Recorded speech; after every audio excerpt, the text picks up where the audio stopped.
ಶ್ರೀ ಗುರುಭ್ಯೋ ನಮಃ. ಹರಿ ಓಂ. ಅಭ್ರಮಂ ಭಂಗರಹಿತಂ ಅಜಡಂ ವಿಮಲಂ ಸದಾ ಆನಂದತೀರ್ಥಮತುಲಂ ಭಜೆ ತಾಪತ್ರಯಾಪಹಂ. ಆಕೇರಳಂ ತಥಾ ಸೇತುಮಾಗಂಗಂ ಚ ಹಿಮಾಲಯಂ ನಿರಾಕೃತಾದ್ವೈತಶೈವಂ ವಿಭುಧೇಂದ್ರ ಗುರುಂ ಭಜೆ. ಈ ದಿವಸ ರಾಘವೇಂದ್ರ ಸ್ವಾಮಿಗಳ ಪರಂಪರೆಯಲ್ಲಿ ಬರುವಂತಹ ರಾಘವೇಂದ್ರ ಸ್ವಾಮಿಗಳ ಪರಮೇಷ್ಠಿ ಗುರುಗಳಾದಂತಹ ವಿಭುಧೇಂದ್ರ ತೀರ್ಥ ಶ್ರೀಪಾದಂಗಳವರ ಆರಾಧನಾ ಮಹೋತ್ಸವ. ವಿಭುಧೇಂದ್ರ ತೀರ್ಥ ಶ್ರೀಪಾದಂಗಳವರು ಪೂರ್ವಾಶ್ರಮದಲ್ಲಿ ಅವರಿಗೆ ರಾಮಚಂದ್ರ ಭಟ್ಟರು ಎಂಬತಕ್ಕಂಥದ್ದು ಪೂರ್ವಾಶ್ರಮದ ನಾಮ. ರಾಮಚಂದ್ರ ತೀರ್ಥರು ಪರಂಪರೆಯಲ್ಲಿ ಬಂದಂತಹ ರಾಮಚಂದ್ರ ತೀರ್ಥರ ಹತ್ರ ಆಶ್ರಮವನ್ನು ಸ್ವೀಕಾರ ಮಾಡ್ತಾರೆ. ಮಹಾವಿರಕ್ತರು. ಅವರ ಶಿಷ್ಯರು ಕೂಡ ಜಿತಾಮಿತ್ರ ತೀರ್ಥರು, ಮಹಾವಿರಕ್ತ ಶಿರೋಮಣಿಗಳು.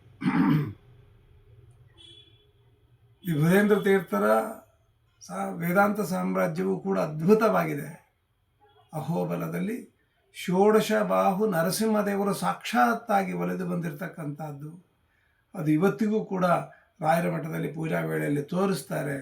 ಮಹಾಜಾಗೃತ ಸನ್ನಿಧಾನವನ್ನು ಹೊಂದಿರತಕ್ಕಂತಹ ಷೋಡಶ ಬಾಹು ನರಸಿಂಹದೇವರು ವಿಭುಧೇಂದ್ರ ತೀರ್ಥರಿಗೆ ಬಂದಿರತಕ್ಕಂಥದ್ದು. ಇವರ ವೃಂದಾವನ ತಿರುನಲ್ವೇಲಿ ಎನ್ನುವಂತಹ ಪುಣ್ಯ ಸ್ಥಳದಲ್ಲಿದೆ. ಕಂಬಾಲೂರು ವಂಶದಲ್ಲಿ ಬಂದವರು ಅಂತ ಕೂಡ ಇವರ ಚರಿತ್ರೆಯನ್ನು ನೋಡಿದಾಗ, ಅಥವಾ ಚಿನ್ನ ಭಂಡಾರಿ ವಂಶ ಅಂತಲೂ ಕರೀತಾರೆ. ಇವರ ಚರಿತ್ರೆಯನ್ನು ನೋಡಿದಾಗ ಇವರ ವಂಶದ ಇತಿಹಾಸ ನಮಗೆ ಗೊತ್ತಾಗ್ತದೆ.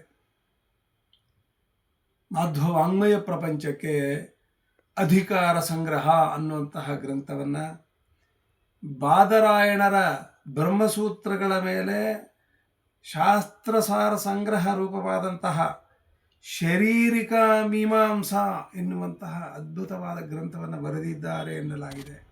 ಇಂತಹ ವಿಭುಧೇಂದ್ರ ತೀರ್ಥರ ಅನುಗ್ರಹ ಎಲ್ಲರಿಗೂ ಕೂಡ ಆಗಲಿ ಅಂಥೇಳಿ ಪ್ರಾರ್ಥನೆ ಮಾಡ್ತೇನೆ.